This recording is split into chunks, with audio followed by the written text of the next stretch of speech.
Ketua Komisi 3 DPR Bambang Wuryanto atau Bambang Pacul mengaku prihatin atas ditetapkannya anggota komisinya dari fraksi Nasdem, Ari Egani Ben Bahat, sebagai tersangka dugaan suap oleh Komisi Pemberantasan Korupsi. Bambang Pacul mengaku bahwa ia sudah mendapat laporan perihal penetapan tersangka Ari Egani tersebut.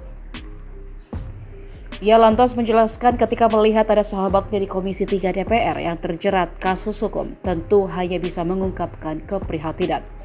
Politikus PDIP ini mengaku berduka atas apa yang menimpa Ari Egani.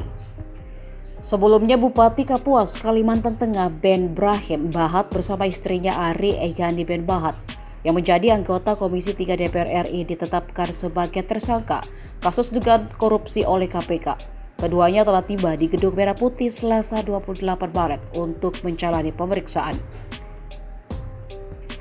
Ben Brahim dan Ari Egani saat ini berada di lantai 2 Gedung Merah Putih KPK guna menjalani pemeriksaan sebagai tersangka.